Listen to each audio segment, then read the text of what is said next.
Fáilte ver fad go Ecovillage Cloughjordan in Jov agus go tús or sraha éisteocht divan mar a cuairma there. Agus is more an honor a gwing go bhfuil Michael Cronin mar cainteoir a gwing in Jov agus a leabhar tábhachtach an tábhachtach ar liomsa faoin Ghaeilge agus an Ecolaíocht faoi caibidil a gwing. Agus is iontóg leam a rá freisin go bhfuil an talamh emerita Maureen Nicoan ling, Portach ling agus túraigh siise caint gear ar hábhacht leabhar Michael in Níg an chora a bheith go gwing lena chéile. So I welcome you all to Cloughjordan Ecovillage and particularly to our guest speaker, Michael Cronin, whose very important book, Irish and Ecology, is what we're discussing today, and also to Professor Emerita Maureen Nicoan from Dublin City University, one of our leading Irish language scholars today, who will give a short talk on the importance of Michael's book.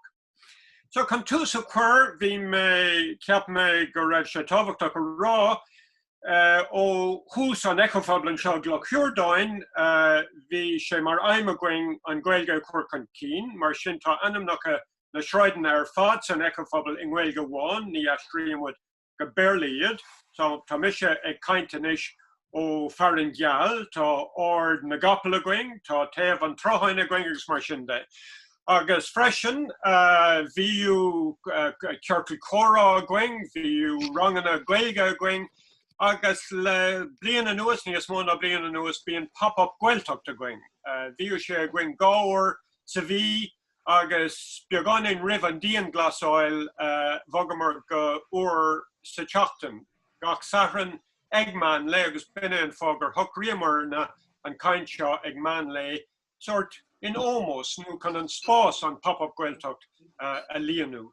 Freisin bíon sesiún gach ihe déirdín, nu bhíú rih an díon glasáil I ceandas na pobanna an seo duolingual Ghaeilge agus sort ihe ceol agus chora in Ghaeilge. Mar sin bíon go leor ócáidí agus rudí ar siúil trí Ghaeilge. An chora seo le Michael, bhí sé agra le bheithe going an seo ag Cloughjordan, bhí cura tuga going go Michael teachtain seo ar an darlá his fithe de bhí bealtainna agus bu cuid den chlár ibre chlár I dacha sé bhí ó going go fithe sa fithar, nó bhí arinne sin a chur ceall, agus sin cinneamar a chur lína. So we had invited Michael as part of our 2020 program of educational activities that I showed you here to come to the Ecovillage on the 22nd of May. Unfortunately, we had to postpone that, obviously. So then we decided to put it online. And this is the first, we hope, of a series that we call Deep Listening that we will be able to host. So it is an advantage really for us that COVID-19 has forced us to move into this new space.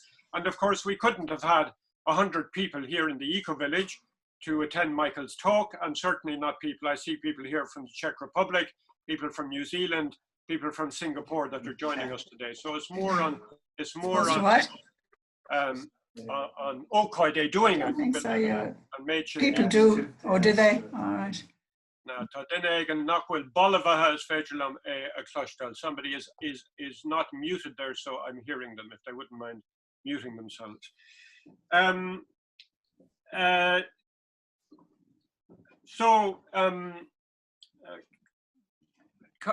lena rá díobh ceapan muid na go bhfuil sé tábhachtach tús áitse a thabhairt an Ghaeilge in Jov ag an ócáid seo. Sé sin a rá go gcuirfidh mis ceistena ar Michael, ceiste bhain in Ghaeilge, freagraigh sé in Ghaeilge, an ceist dar John in Merle, freagraigh sé in Merle agus tuairigh sé ag an tús achhuimre gear ar an méid a dúirt sé in Ghaeilge. Mar sin nílamid chun astracán omláin I dhéanamh ar gachrad a deireamid, mar go gceapamid na go mbeadh sé sin ladránach, barling a cumad bio agus bríomhar. Beidh daoine ag scríomh ceistena nó macnamh le ling doing an chorabh ar siúla going agus in Níg an sus, tar éis chora le Michael agus tar éis ceint gear le Maureen Nicoan beg sos quig nomad agwing, carrúch an a hen, no mar sin agus an sin beg sesiún questiona macnav agus tuarim at beidir cuiread de ghuine áirithe má ceapmad na go bhfuil rudí tábhachtach a le rá cá teachta seach agus a dhéanamh bio má tá daoine sásta é sin dhéanamh. So I'm just saying that we are giving the pride of place to Irish today. So often minority languages suffer because the majority language is given pride of place. We want to turn that around. We're not doing a literal translation of everything that's said, but we are ensuring that for people who don't speak Irish, we believe that most of the people joining us today are Irish speakers, that people who aren't Irish speakers won't be left out. Every second question I will put to Michael will be in Irish and then in English, and he will reply in the language in which I asked the question. For the answers in Irish, he will give a brief summary as he begins answering questions in English as to what he's been saying in Irish. And Maureen McGowan, who will give a brief talk on the importance of the book, will speak mostly in Irish, but will give a brief few words in English at the end. I hope that's okay. We don't want to exclude anybody, but we do want to emphasize that for us, the moving into becoming genuinely a bilingual community, a bilingual space for discussion of this really important topic requires that we give pride of place to Irish. So with that, I'm going to introduce Michael, and I'm going to start our conversation, my conversation with him. Michael Cronin is a former colleague of mine at Dublin City University. He's now professor of French in Trinity College. Is Olive Le Frankish Shockdag Shockdos Ashe. Another Michael Canahev Gurbe Oluntuk Le Frankish Shockdag Shockdos Ashe Okshinan and Tiddle Ifigul. Tá an Kuramokeg Michael Keshna Downdaha Keshna Astrukana Kahira to Galore Lar Filchege to Quit the Golyar do Quid and Shahagamsa and Lar Shafwin Down Do August and Tastrukan Lar Ella and Shafwin Myon in Yuka Lar Antovakaki Iad to go Lar Co Agraha I guess son go Misha Portak Lesh Reinventing Ireland a Kuramaka Govil as a do August Transforming Ireland Govil as a nay. So is Co Agrahori Shin Michael August Mefein Orhuson August ta Shakas and Lar Sean Ghaeilge August Ecolaíocht will ta fui Caibidal in Yuv Irish and ecology ta Lar Ella Dáithangach Kuramaka Michael Irish in the new century new and Ghaeilge san nua ish is brown sort Corquiga Shog will Lia and Lar Emerla August Lia and Lar in Ghaeilge. So Michael is a renowned international scholar on questions particularly of globalization and translation. Obviously it's an element of cultural globalization, a particularly important element, translation within the wider framework of globalization. And the book that we are discussing today is, to me, a profoundly important book. It's a profoundly important book for our discussions on the transition to a low carbon society, which of course is very central to the whole purpose of developing the Ecovillage here in Cloughjordan, but also for the future of the Irish language, where we take Irish from being seen as part of our heritage to being seen as an absolutely essential element of our future. And when this book came out, I must say, Michael, I was a bit jealous because I felt you had beat me to it. Plan atá gomsana lear scríomh Ghaeilge faoin na ceistena seo. Ach ar nua agus an lear léite gom cúplúir an is an I Méarla agus an Ghaeilge. Fechan se go bhfuil tú éis tú sa cur leis an gurt fíor hábhachtach seo ar shráwa agus tá súlagam go leannig mé hu amachchan seo le larella ar an téma. So I'm delighted that Michael has published this book, and I think without further ado we will move into the discussion. Is that okay? Anybody want to raise anything before we start? Okay, let's go. Tastáig me le ceis banúsach in Ghaeilge. Is tócha gur be crí lár an leabhar seo ná go bhfuil an Ghaeilge riachtanach don trasdal gasoki ir carbon. Agus is tócha gur bhfuil an focail sin riachtanach mé, cúplóir agus mé gléamh an leabhar. Go bhfuil an Ghaeilge ní amháin caurach ach riachtanach. So a bhí híl beidir gyfeid fo sa túsa cwr leis yn goro trin a bhí nhw dwi'n canna heb gapam to gwyl yn Ghaeilge riachtanach don tras dol go sucky i'r carbon. Ja, wel Ghaeilge is a fad bhilm mo bhuachtas go bháil chuileine Cloughjordan as a bhfuil seo. It's more an our gomsa a bheith páirte go córa mar seo. An dtí an rud a hála fada ná. Has níos ag diad am bhachnamh cuasaí politiúla sa tíir seo agus an dísport a bhí ann faoi ceist seo an athe éráide. Agus an rud a thug mé faoi deada. Ná nar a focail bit an, nar a focail bit an sa chápéisí, nar a focail bit an sa díscúrsa peablií, mar gheall a cuasaítanga. Agus an dictú an rud a lumsa agus ban seo leis an ceiste chuir tú armsta.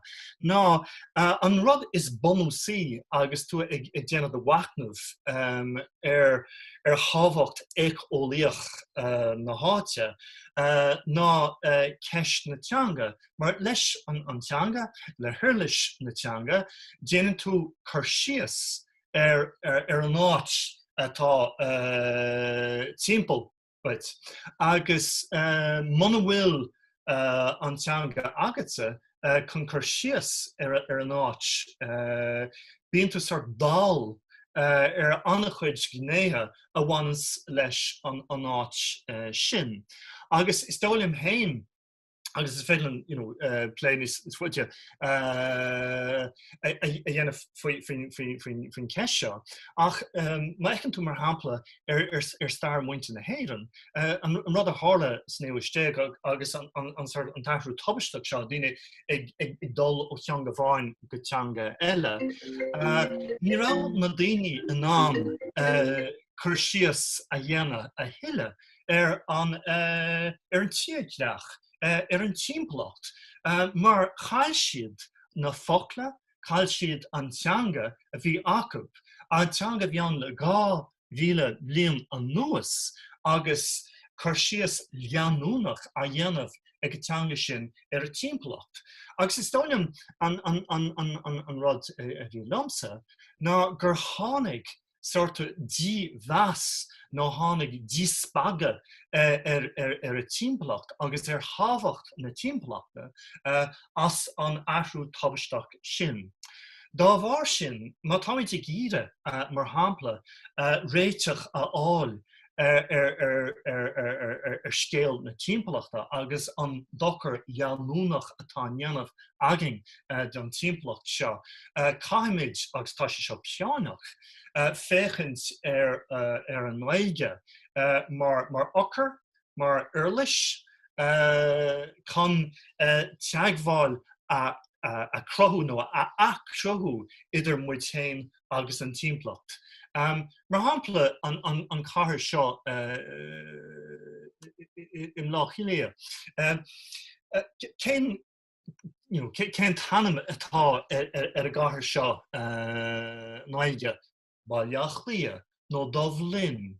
An fartis mó sa cathair ná Parc na Fionn Uisce. Tá mé héin ag gobar ag gláis na tíóide agus is féil an féchant amach Shráid Hubbard Fáric Nasa Street.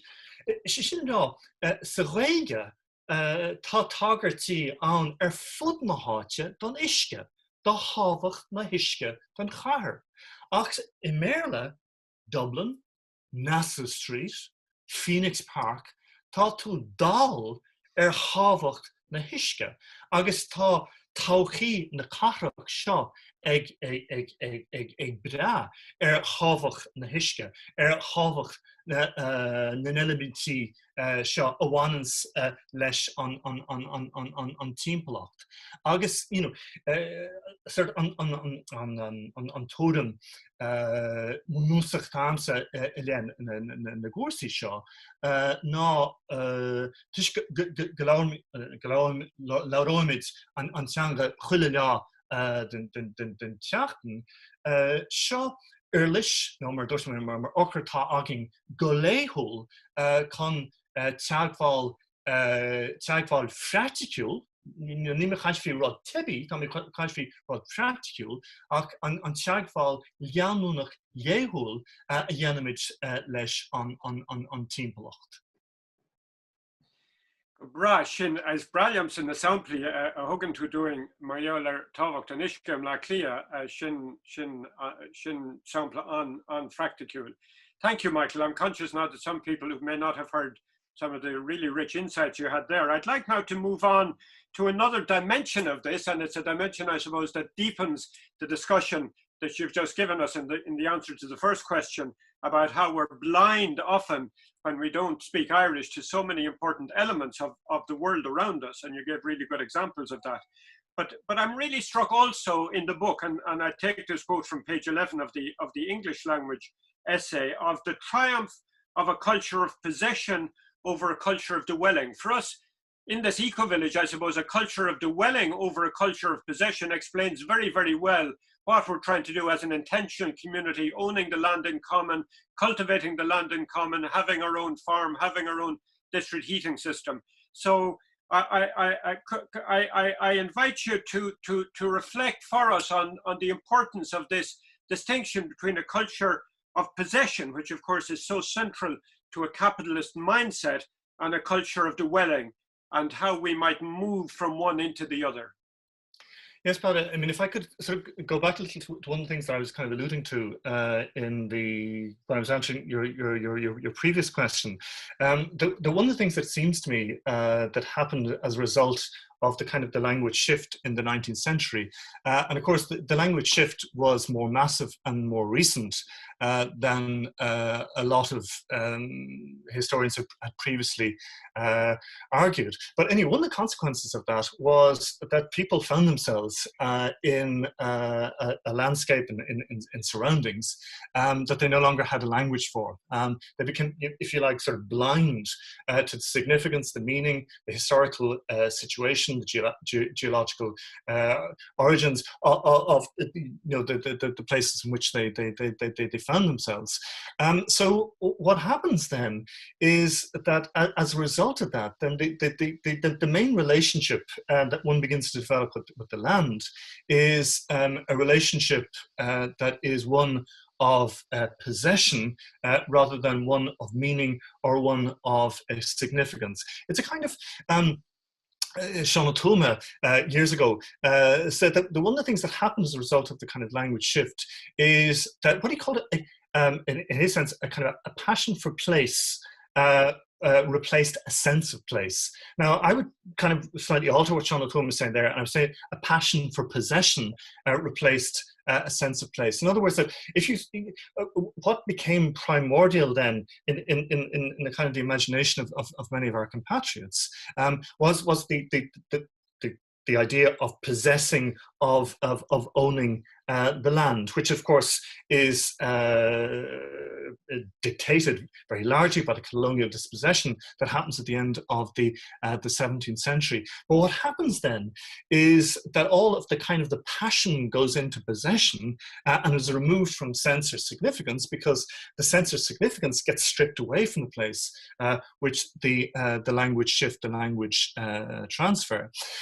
So one of the things that I think is, and you can see this in terms of what becomes the kind of the recurrent political trope in Ireland. It's around land, it's around property, it's around property prices, it's around the recurring kinds of housing crisis that we have, which constantly run up against the brick wall of possession, private ownership, the sanctity of private property, and so on. And I think that a very strong root of this particular kind of problematic in Ireland is that language shift. And one of the ways of recreating, of deepening a culture of possession is precisely through the Irish language, because it's through the Irish language that you begin to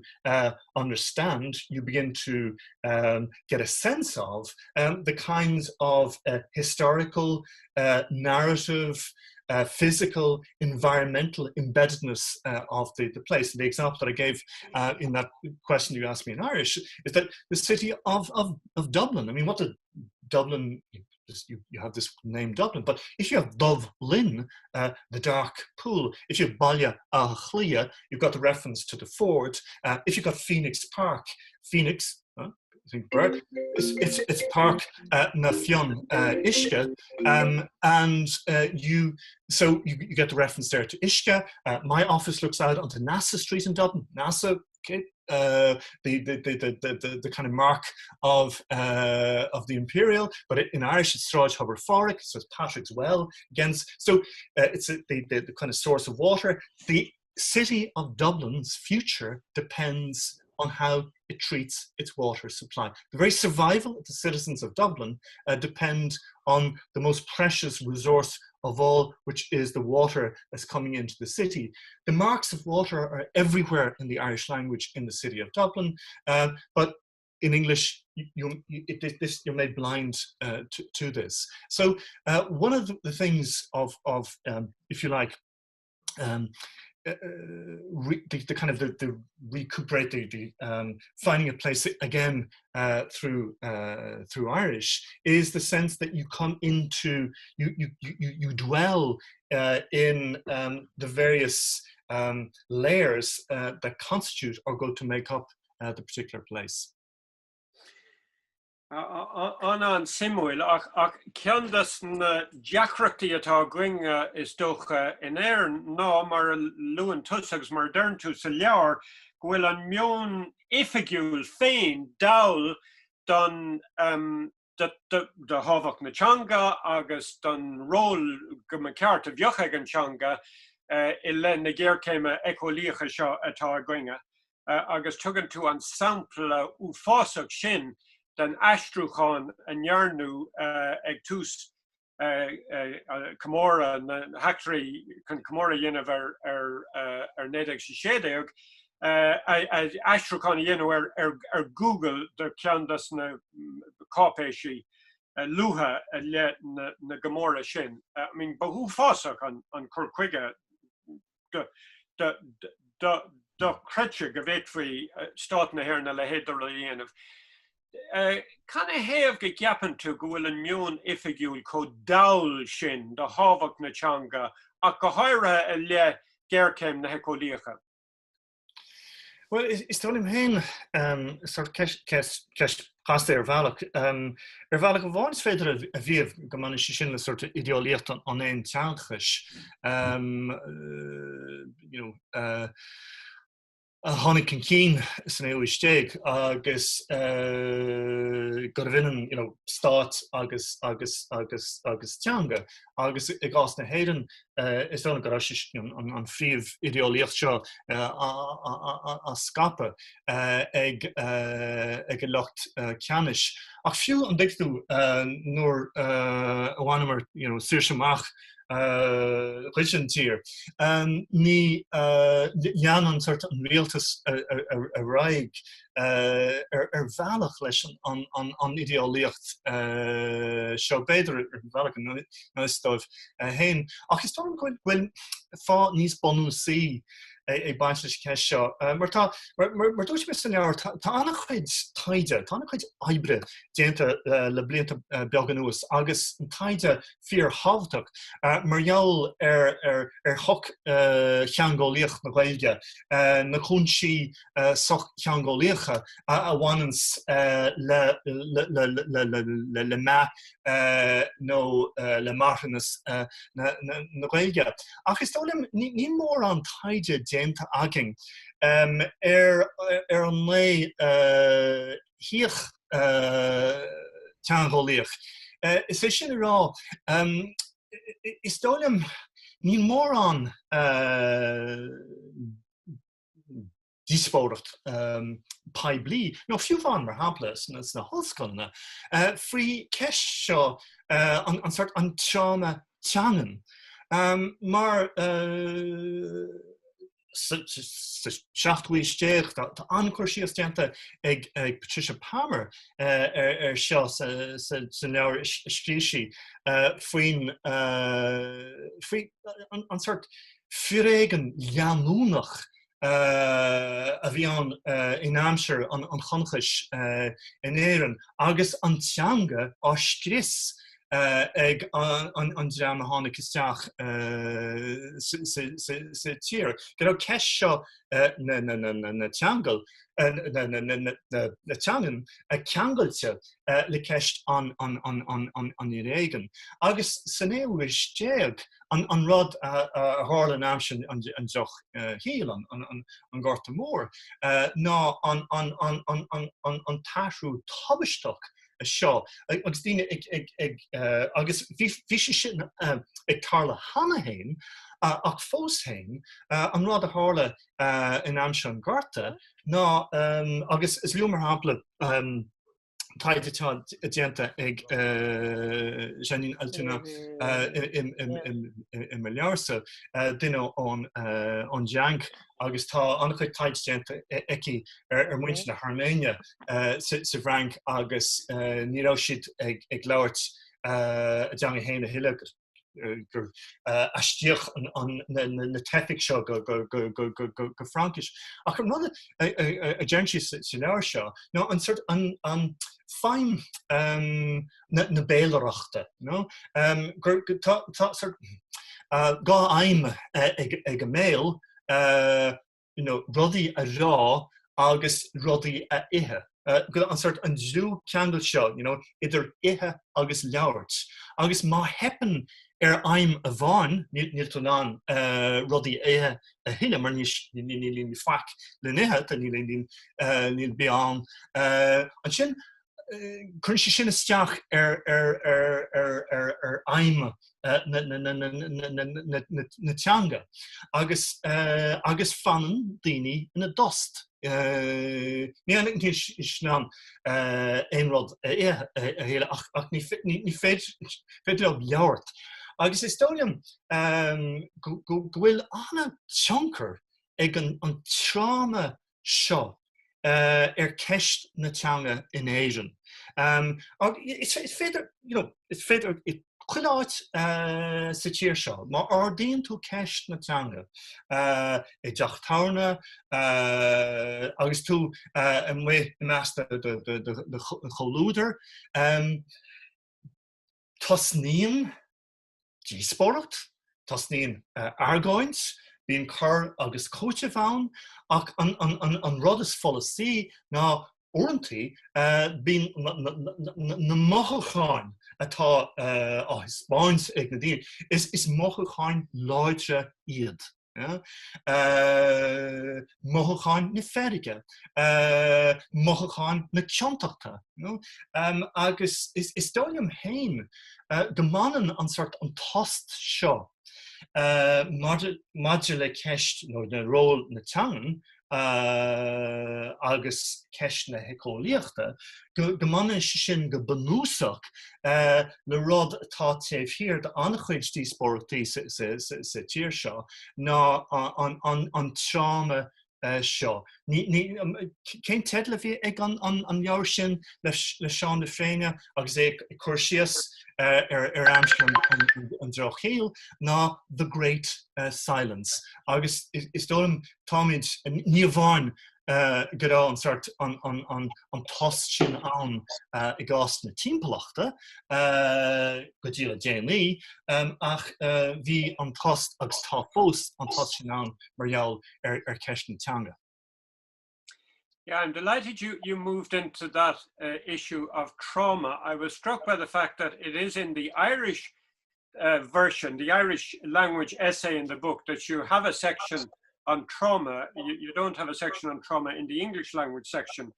And I mean, following on from the answer you've given about the trauma of language loss and the link between silence, I mean, the lack of speaking and the lack of food, you do seem to see that the possibility of us as a culture facing the ecological crisis will offer an opportunity for us to face finally this deep trauma, this psychological trauma that we as Irish people carry about the language changeover of 150 years ago.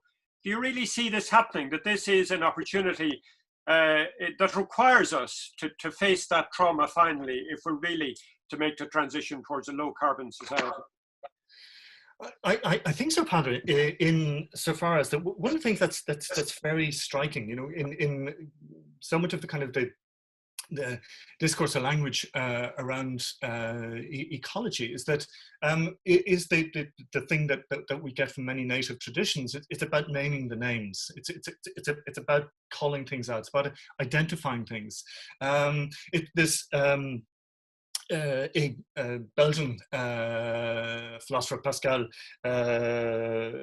Chabot, who talked recently about one of the things that characterizes the kind of the ecological crisis is what he calls the black box syndrome. And what he means by that is that the fact that he says, if you look at the literature of classical antiquity and you look for extensive references to the most important source of energy in classical antiquity, he says you'll find it almost nowhere. The most important source of energy in classical antiquity was human slave labor.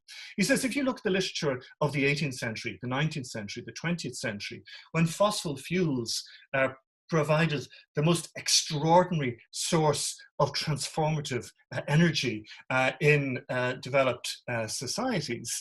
And he says, think of the number of poems, think of the number of plays, think of the number of novels that you've read that talk about the most important thing, the most important aspect, the most important resource in all of these societies. And he said, you can count them on the fingers of one hand. In other words, that one of the things about the ecological crisis is that we have to bring out of that black box, the place of concealment, those things which have been doing incalculable damage to our world, to our planet, to our environment.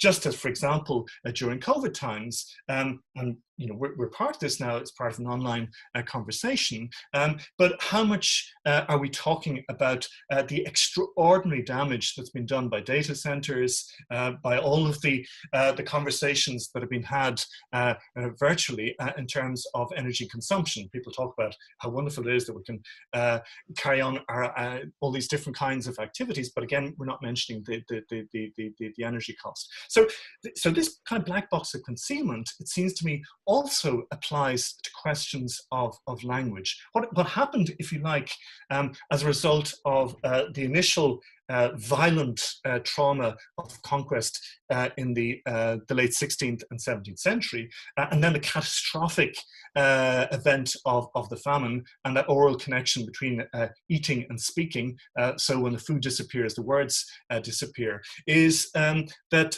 in almost some kind of unconscious collective decision, the society pushed this deep trauma of language shift into a black box, much as it did with the kinds of resources and resource extractivism that has been doing so much damage to our planet and our world. So I think one of the things in addressing the ecological trauma, the making manifest, the kind of the naming the names of those things that compromise our very survival as a species, is that we are also, I think, compels us to address this extraordinary kind of silence in our society around the degree, the nature, the extent and the breadth of severe language trauma in our society. I mean, it's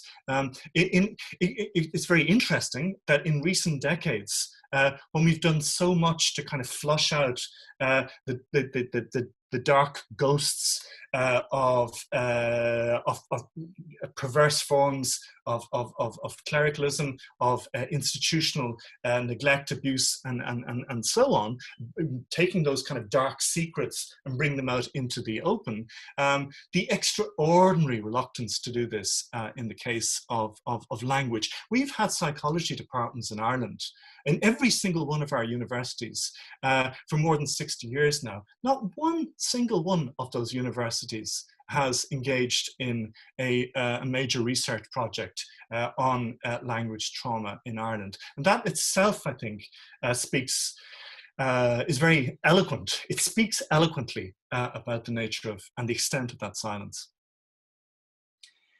Well, jetu is lanu unta raig bevralium ach durmur gedurmud lehra clig don corasha so ta shin tuga going agus noi big chance going or hagen dini shakle question agus le machna agus mar shinde agus bevralin galorama hortusan fellow galor destina question show galor lorella siliar agus film der shin ach either in darling is more an ahas come gwil in our law gwil porta going in your on tal of America Maureen Nikon be mar Coglaki lumsa freshen ulskar kahar value clear agus ta in all of America san enod filter agus is skull na Ghaeilge in ulskar kahar value clear is dinner the more scholarly na Ghaeilge so law ta new van a kahar o have kesh na man agus ocht na man a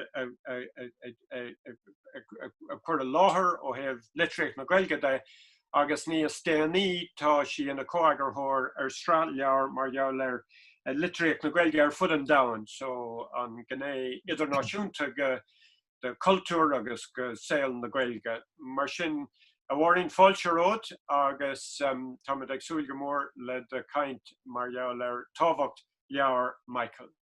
Gur míle maigad fathers, gur míle maigad as é seo a grú.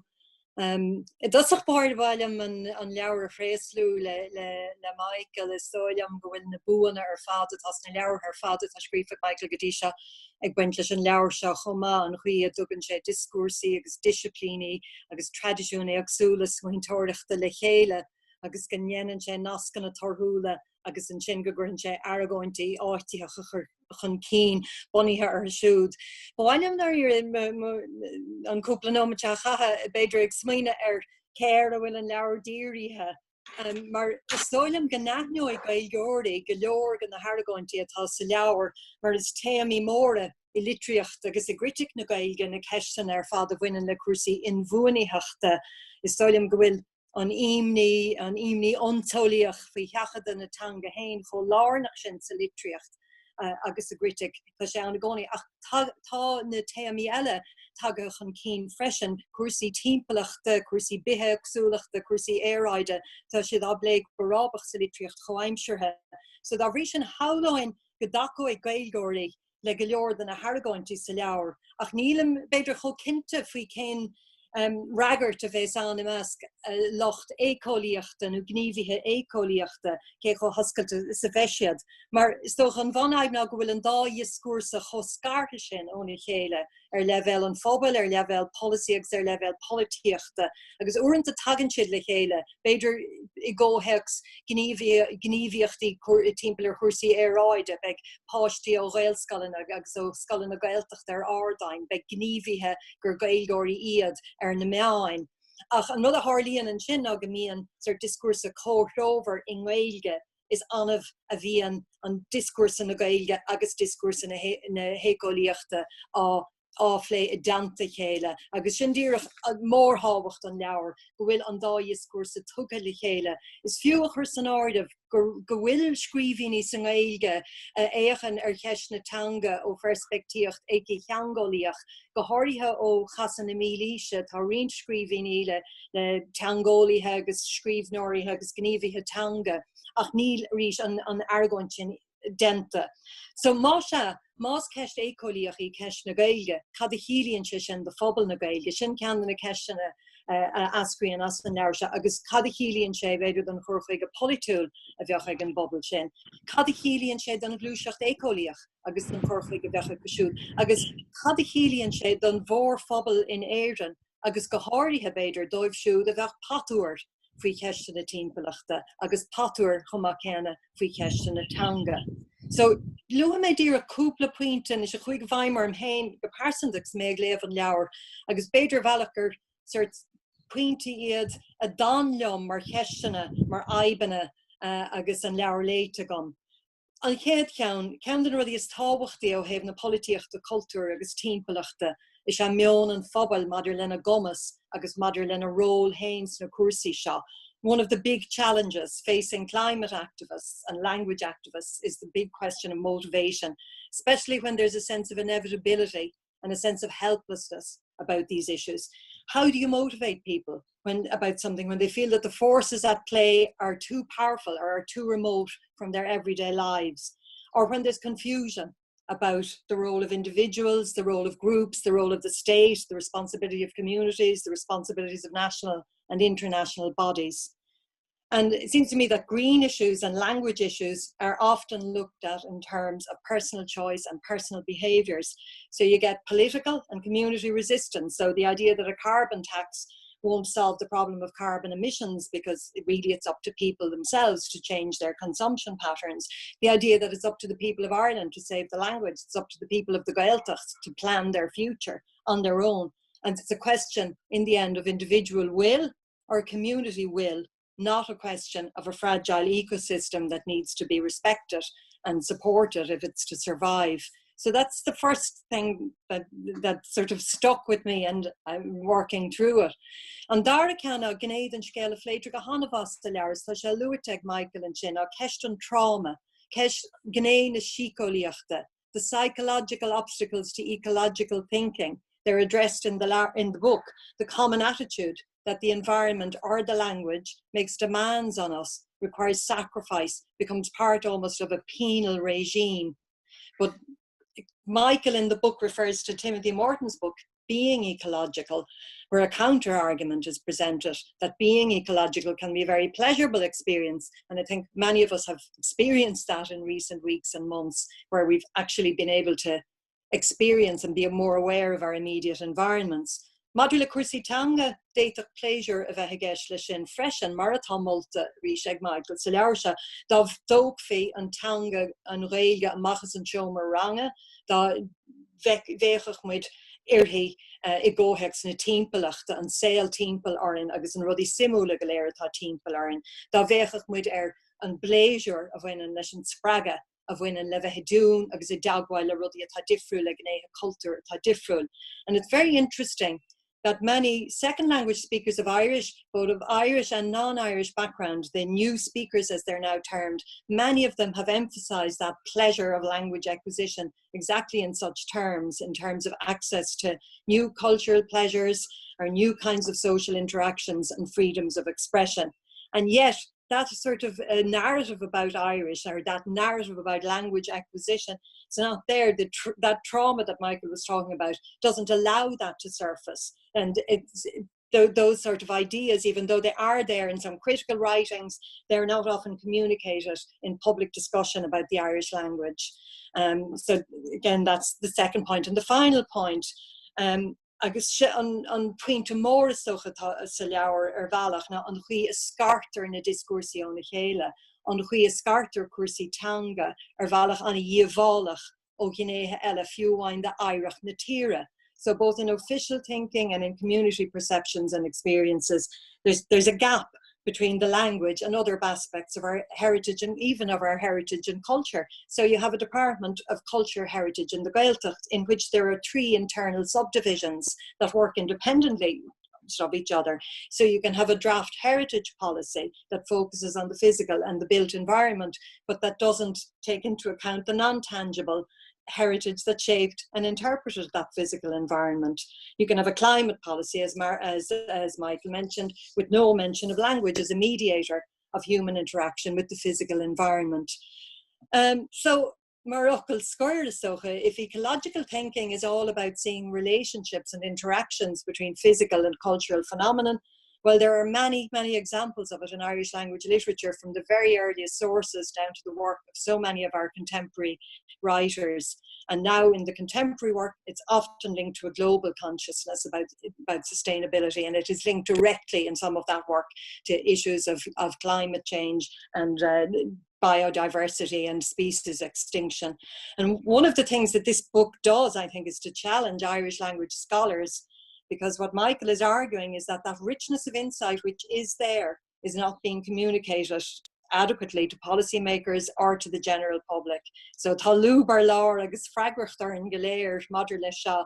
So támuid go mór faoi chomainn ag Michael as an leabhar seo a scríomh tá terminidí spórdachta curtha os ar gcóir aige, agus is fuin atá sé inis na ceisna sin ar fad a phlé agus fechan leis na snáhanna éagsúla sin a thuirtla chéile ar waile leasan flánéid agus ar waile an tanga a chur focail ar inis bears déana ar an Ilan seo ar feag na géad a blian.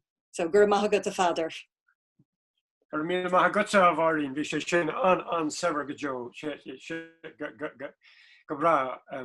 I forgot to translate the introduction to Maureen before I introduced her. She is, of course, the emerita professor in DCU in the Fianter unit and in Scoil na Ghaeilge, and is a very recognized scholar, one of our leading Gaelic language scholars, who's worked on feminist issues in Irish literature and more recently on Irish as an international language and international literature in Irish. Really important work. So it's wonderful to have her with us. So, Garmila Mahagut. Now, Tommy Consosa Hogant fa Quig Nomad Numar Shin. Davy, can I, before we start the break for 5 minutes, do you have the link, the email address of the Ecovillage and of Sheila the Gig that I can just briefly mention, that we can put up? Our website, www.thevillage.ie, contains now a virtual tour of the Ecovillage. So Aaron si of Iderlina, then Ecofobble ta anish trus firuil ta denta going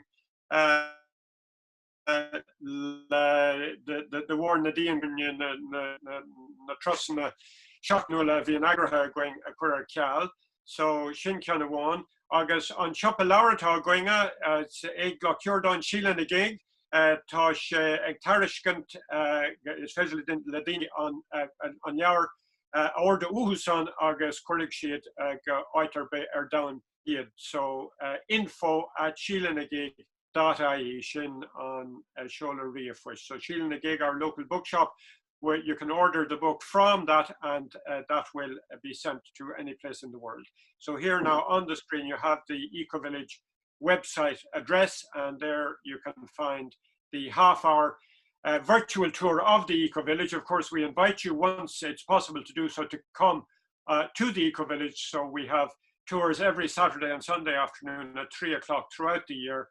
Since the foundation of the Ecovillage, this is the first period where we've had to cancel those. So those, obviously, as soon as possible, will begin again. So Garmila Mahagwev, Beg Sus, Quig Nomadagurganish, August Philemud, Egg, Yoganin, Riv, Hen o'clock. So we're now taking a 5-minute break, and we'll be back before 1 o'clock.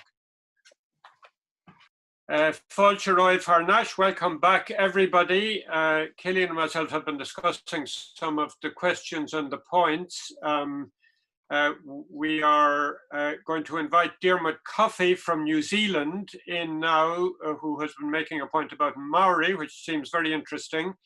A year an féidir lása mar sin tú féin a dí bhalavu agus a ráling cad bhhailiat a reintling. Tá tus cóhaid san Uahélan? Dígad Father Tom in Christchurch Philóher. Agus Tommy an Shulla Yograch Fibli and ish. Cog me roi dústach will ein Maori gum tá spéis gum sa tanga agus fecum gwil cosúlachtaí éigen idir an dátanga. Ní an iad mar dúirt na sa ceist ach na cosúlachtaí, leis na loganúnacha agus an Colínachus an tír Colínachus agus rudí mar sin tá sí le feicáil an seo freisin agus in éireann. Agus is dócha go bhfuil sort seileamh caiilte ag na daoine an seo ar an teanga cé go bhfuil beidir fiabhsú ag an tagthair le cúpla bliain anuas in isis. Ach tá an leabhar léite gom Michael tá sé gom an seo agus buin mé an a hanamh as cag mé rá ach an taon rud a bhí mé agrá go bhfuil sort an leabhar agus an sort an dispóracht agus gach éon an chórá agus gach rud tá sé ag brathnú siar is slíomháin agus an ceiste bhí a gom ná an bhfuil is cadíd de thuúram éon an seo nó Michael a gach éana conas na slíte gur féidir linn gur practicúil an sort of nascidir an teanga agus an cóhéal a úsáid agus just chun dulling le leis na fáimna cosú lethú i ráide agus an ceiste chuir mé an bhfuil éon grúpa cóhéal in éireann a imíonn go thomláin as cuilga ní dólam go bhfuil níl an seo as tireo níl éon rud ach tá me gníomhach le grúpa an seo agus sin ag géirig ar an rialtas an seo rudí ag an dhéanamh leis an ahrú é ráid agus freigracht an rialtas agus rudí mar sin ach tá sort dailt idir an teanga agus na grúpaí agus ní eicem an seo agus ní eicem in éireann conas gur féidir linn an nasc sin a chreisiú nua a ládrú. So an bhfuil éon túirmí ag éine bhí gom. Anna, you're delighted to have Diarmid from Christchurch making that point and asking Michael and Maureen about the practical ways that we can bring these two discourses together. But I one or two others. So John Walsh, Walliat's Folcherod. Ar ná tá ana gota ar an ecofobal ach tá tú ag díreú is dóile mar ceist na glasaigh agus córéalteachs mar sin de ar bhaileata. Yeah, well, bhí ceiste gom faoi sin, I mean, beag chuide go bhar neolalas go raibh a bhall don gointas glas beidir cha mé me leisce le bháil faoi chaidán an cheamra tá rud éigean mí cheart leis gamra agus tá an chuma arm goil ceo sa seomra níl éon cheo ann. Bhí bhall don gointas glas beidir chábhílas cúig chábhílas sé timppla an Amazon agus dhéananas tréin éireacht ag an am ceist na Ghaeilge a bhrúch an Kings na glasaigh agus bhí seanna dhheacair nis bhí roinnt daoine maithe ann go raibh tuiscinnte ar na rudaí bhí á bléagaing in ilfas dóilm ach níor bheithas go raibh spéis daíre ag ceannareacht an fáirtí cé go raibh Ghaeilge líofa ag Trevor Sargent ag an am agus gur hiic sé cuidas na rudaí bhí sé thar a bheith díirithe ar rudaí eile agus is feib níos lehanna í seo go bhfuil an Ghaeilge go thomláin imimeach sa chóras polítíochta trí chéile is maisiúcháin cultúra í go gatar cúpla pingin le ag an nóma deireanach nuair atá na tosaíochta eile ibritheamach ag an rialtas agus tá seanna dhheacair doling leis sin tuis go bhfuil an teanga héin cho himimeach sa discúrsa Ecovillage tá seanna dhheacair í a cheanga le rudair bith eile Shachas and Tanga Hain. So what I'm saying for those who don't know Irish is that I mean Irish is so marginal in the political system, and when I was a member of the Green Party 10-15 years ago I got a sense of this when I was trying to push these questions in the Green Party, and I didn't feel that there was very much interest, or if there was interest, that the interest didn't go much further than a very limited perhaps awareness of some of the the issues of the place names are very important, but that's an important element. But there's a big difference between promoting knowledge of place names as part of a respect for the environment and to promote a culture of dwelling rather than possession. There's a big difference between that and a broader societal strategy to promote the language in a to be spoken and to be used in a more widespread fashion. And there's a huge political blind spot about this, and Irish is at best a kind of an additional cultural decoration that gets the crumbs after other things have been sorted out. And I don't know if the Green Party is any different really to any other party in that regard, and I'd be interested to hear what people think about that. Cormil Mahagat John. Paul Leach, Paul and Wiltuan, or Walyats Keshtuquer. Paul, are you there? We'd like to invite you if you'd like to make a brief comment. Okay, Tom Shawn, Tashian Jacker, Dumsa Hosnur Kaintas Ghaeilge, Agamsak Berlachas is a known Tash Americas. So I lapse into English if I may. Well, you're doing very well in Irish. I put Milchek Kofler Shakshin Agam. The Kermeg Gall Keshna Sabuska. And another of the questions, and to be really brief and value our speakers, is to ask for discussion of the Kanglucht, either between our sense of land and building, ecological building, the very concept of an clahan, the music of the words, the ancient sense of territory, much closer to the Aboriginal sense of country, what they call country, and their sense of what bush tucker is, and the listening to the land, and the lines, the song lines, and the dream time. These are in Brehon Law. And Sean Keshno, when we're discussing, on Clachan, Lu, Chach, Cray, Le Diam Three, these words imply a sensibility. And to finish it, I put a question on Sperla, that we're in this whole post-colonial oppression, that 98% of civil servants stayed at their desks. The Office of Public Works at 51 Stevens Green continued seamlessly. I consult their archives, which seamlessly pass back through independence. And whereas we explored the reinstitution of Brehon Law, after very few weeks, a study group of very eminent lawyers found that we were stuck with imperial common law to this day. And implicit in that law is the concept of the person as subject, and the concept of land as private, as property privately owned, which is inimical to our deepest nature. And as somebody remarked in the chat box, it bubbles up whenever there's a dispute like the Mayo Shell to Sea campaign. The very inbuilt sense of person and territory, of a short life. As I reached the biblical age yesterday, I'm so conscious of that. Now I'm slightly dangerous after 70 because I'm not invested in the corporeal world. I'm, as the Africans say, eating my last meal, so to speak. So it frees the mind and also revivifies love of language. So finally, when Mancon is talking Ghaeilge about our beautiful, beautiful trees, the sensibility even in the words for the trees, describing the processes of trees, this is most eloquent about our sense of self. Shinnon Kesh, discuss. Good, Paul.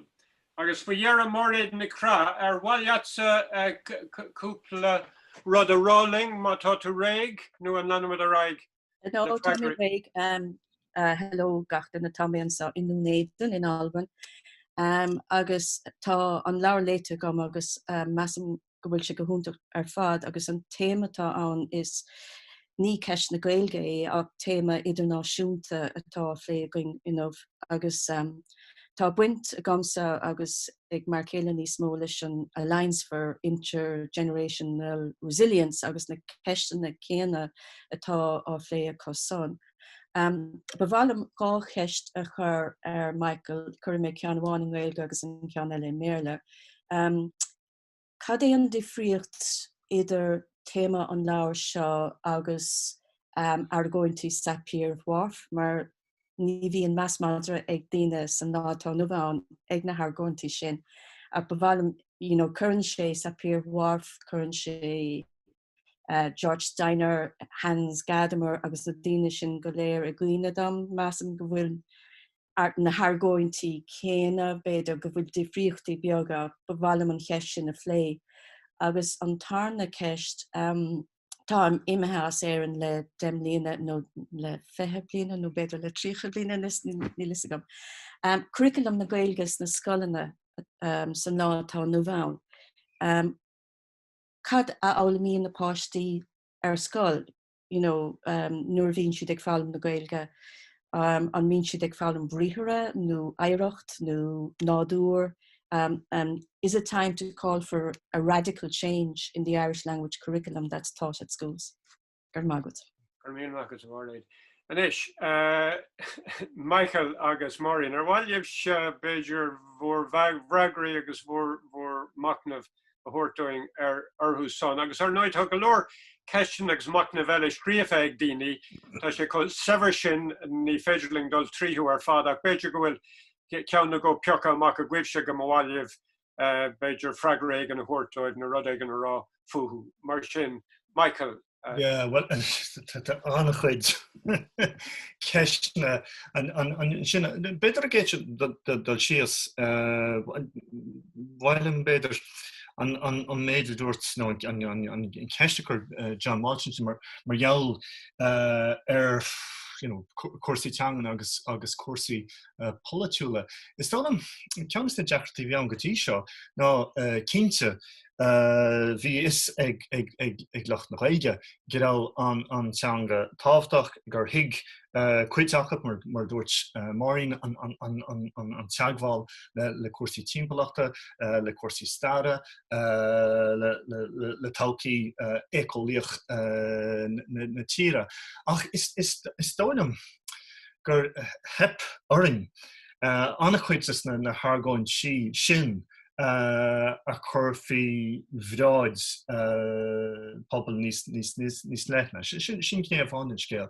Cné eile ná neadar an rá na hargáintí oibre amach agin faoi na ceisne ach na míocha, faoi na ceisne socht cultúrte, faoi na ceisne síoch cultúrte. Nadidir mar hampla chuomh na Ghaeilge ará an obair sin déanta agin agus na hargáintí oibreach agin agus iad curtha I déarmaí idirnáisiúnta. Mar hampla tá ag smaoinemh nobar atá déanta ag lehéidí Seanmhar I Bholacháin. Mar gheall ceist na Ghaeilgeach gnéithe ach na míocha agus ghuiil an sort an alsúnach nua atá an réimse. Ghuiil se sin bunthe lúchanna a bhhainans le cuasaí teangar bhil níos de caint faoi rairc fad tearmach, muinteras buan, fréimhacha áitiúla, teornacha aitheanta, pobl fálamtha, freagracht ceannarí. Ghuiil na lúchanna sin ag díolár na falsúnachta nua atá an I réimse an agus is féidir na lúchanna sin a ceangal le ceisne na teangan sin rud a bháin ach an rud eile ná an na hargáin sin a chur faoi bhráid pobl níos leithe. Agus is don go man sin leis an ceistechar so Diarmid armsa ná agus rud a bháin mar hampla dúirt Maureen ná conas is féidirlinn dul I raig leis an de hargáintí seo. Is dónam leibhéil a bháin ar géadal síos caiimiid lón smaointeoireachta, caiimiid argáintí níomháin teoiriiciúla ach treachciúla a láthair do dhaoine an céad céim eile ná brúgrúpaí a chur ban, dolasteach sna báirte politiúla agus brú a chur ar folatóirí. Agus is dóim hain rud agus Spanish sin le ceisián an Mary san hótel ná go dtí seo is dó go banúsach Saoíoch an Ghaeilge mar chuid den discours náisiúníoch agus gorá se mar chuid de chrid an náisiún chun saoirse a bhaintach. Agus is dóim go raibh glúiseacht na Ghaeilge agus go raibh anna chuid de smaointeoirí na Ghaeilge. Bhí siad ag déanana compráid idir an tír seo agus an íseol tír nó an bheilg nó an Ionlan agus tíortha forbtha nach iad. Ach is dóim hain ceartúin a níis ceist na Ghaeilge a lonú I ggóhéics na mondúchasach. An digitál sort an rud atá tagtha chun cinn America here, America has agus a tíre eile ar fud an domhan. Ghuill anna chuid a chur béime ar smaointeoireach na mondúchasach mar smaointeoireacht atá ag féchant ag breathnú amach ar taucí, níos le smíanamh ar an rud a bhean roinó, rud bhain leis an stair nó an amse chaite nó ré tá siad ag ghuiil an smaointeoireacht seo bunathe ar na riachtanis a bheits ann chun an timpeallacht a chothú.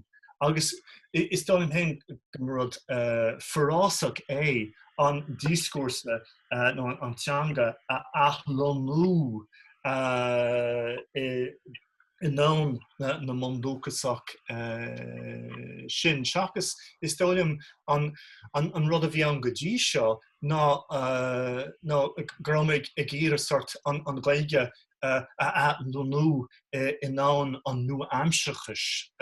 Grámid ag íar a bheith cosúil leis na tíortha forbtha eile. Ach anis agus muid ag caint faoi Albert eile, go bhfuil muid ag caint faoi forbert omláin dhifriúil, caithimid bheith ag smaoineamh muid mar chuid den sort comhaontas domhanda seo na mondúchasach. Seachas a bheith dul numíocht leis na tíortha nuaimse eile. Just one final thing about the questions that Mairead asked about.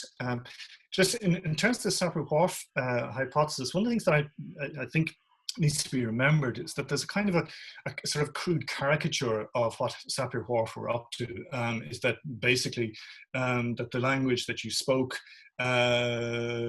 determined in a very fundamental way the way which you thought about and approached the world. But I think there's a way of thinking about linguistic relativism which is much more useful, which is that what language does is that it doesn't determine how you think, but it gives you possibilities of thinking. In other words, it gives you frames of reference, it gives you alternative pathways, it gives you alternative histories, it gives you, so in that way, what language is doing is it becomes not a form of confinement, a kind of a determinist linguistic confinement, but a form of sort of cultural liberation, where you're opening up all these other things to you. I think in terms of what the Irish language curriculum, I mean, one of the things that I argue in the book is the need for much more outdoors thinking, taking the language out of the classroom and bringing it into the world. Now, I think, and I know of certain teachers around the country doing extraordinary work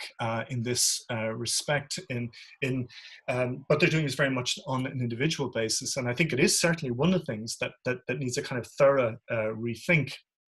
Is bringing Irish, outdoors, bringing it out of the classroom, and that to some extent echoes what I think needs to be done politically, which is to bring Irish outdoors, it means bring it out of the classrooms, out of the studies, out of the libraries, and bring it into the outdoor political arena.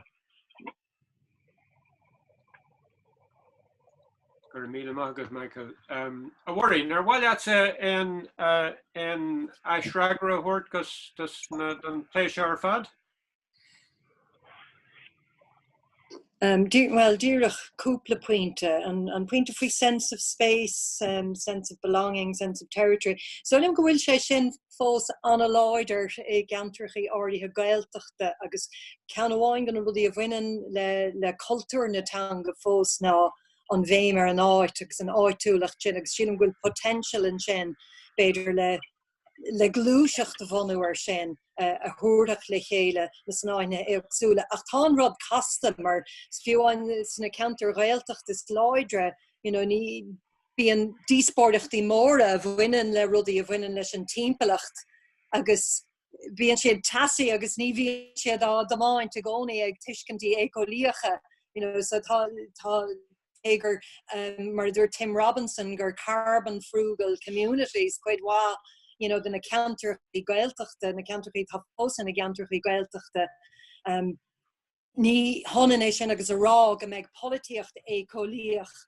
techt chun cín antab agus so gur bin an cheiste bhí ag John Maidir leis na pártaithe politú bhfuil an ceartach ag John ach stoilm go bhfuil potential an má échan tú ar rudaí ag tarlú ar an talamh í geantar agus tá ag smaoineh ar rudaí ar nós Iricht Thorcoghine, Inghailteach Thorcoghine, nó Áras ní chain agus na honid ar fad atá oscailte muinteras I Gonamara idir Gael I dtír Chonan. Sin áiteanna ina bhfuil nascá dhéanamh idir an tíorreach agus an teanga agus an tordasáireacht agus an idechas fuintear na háite agus idechas tordasáirí a hagan go dtína ceantar. So ceapam go bhfuil potential sna rudaí sin ach níl siad politiúil go leor is dócha le gemach siad nascahers ar bhealach sách dain. I mean, Soundplan of that shell to see, it's no coincidence that sacrifice zone, that was a sacrifice zone, it was a Gaeltacht region, it is a Gaeltacht region. What the people were defending was the landscape.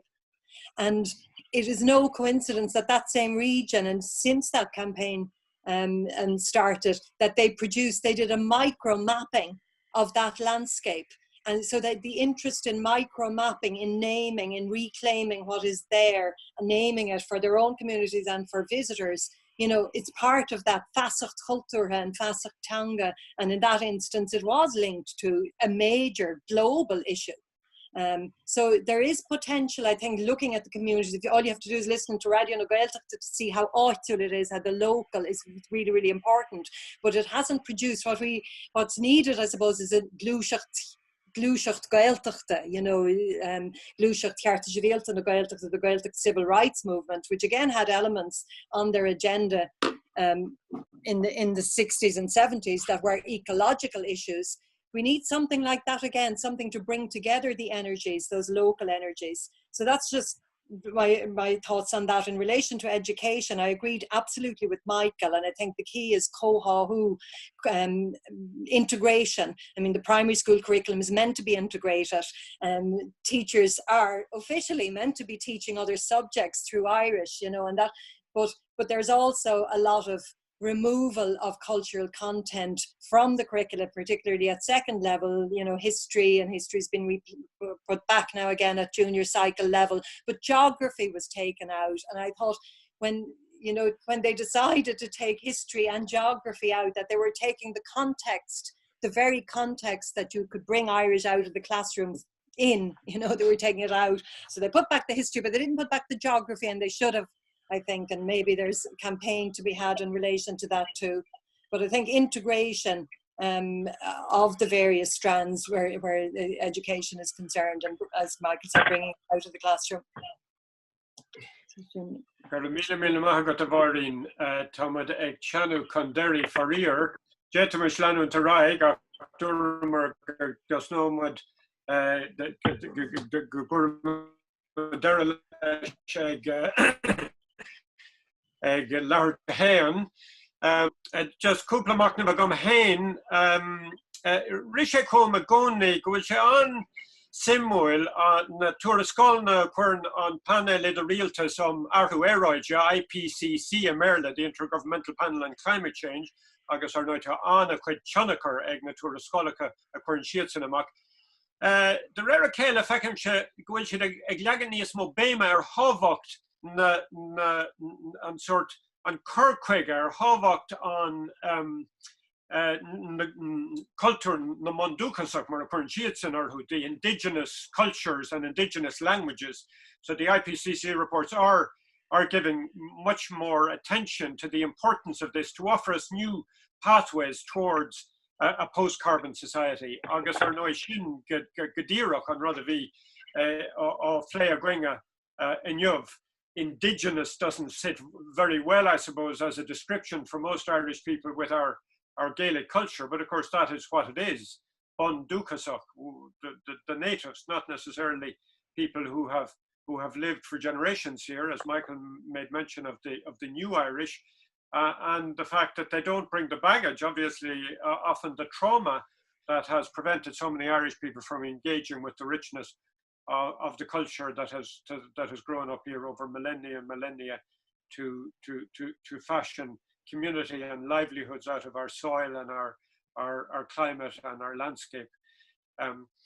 So I think today's discussion has been in many ways responding to that call from the IPCC that we begin to call on so urgently and so necessary the cultural riches of so-called indigenous cultures, the plurality of cultures that is so restricted by a monolingualism and by particularly a neoliberal market-led approach to development, economic and social development. So gur mille mahagwiv, they play sever going astolium, ta sueligam gwil tus quira going la roda llanig araig, ar noi ta lear Michael Aun mar Achvan on sever, ta sueligam galehig quilagwine, a chart ar noi gimach share curriculum bunskolna, agus manskolna,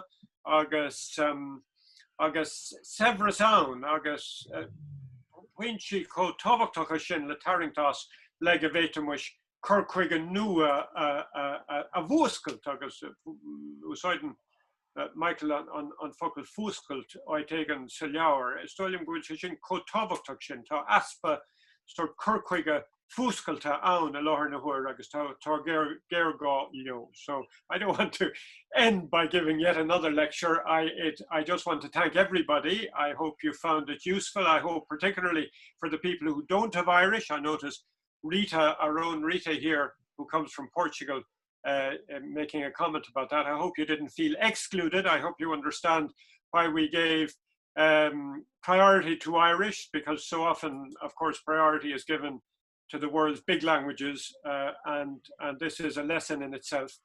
I want particularly to thank Michael and Maureen, who have given so generously. Michael has begun to unveil some of the richness of the book, but of course in a short period like this, it's only some of the richness. So gur mille mahagwiv, galer, agus ga Michael, agus ga Maureen, a ga hoiraha, agus ta suiligam,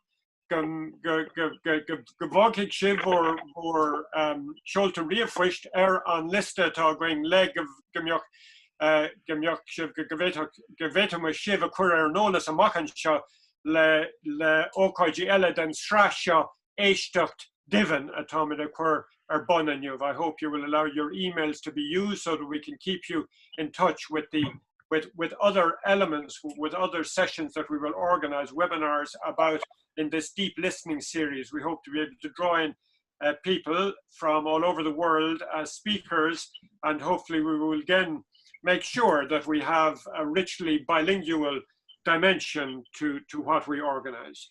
So, Kirby Dera Lesh, Biu Derishachtan a Mahagwiv ar Fad, Gur Mila Mahagwiv, Teresh Fanakling, ar Fa Urgale Ekleg, Agus Fekamunakela Sarawat Taswiligam. Sloan.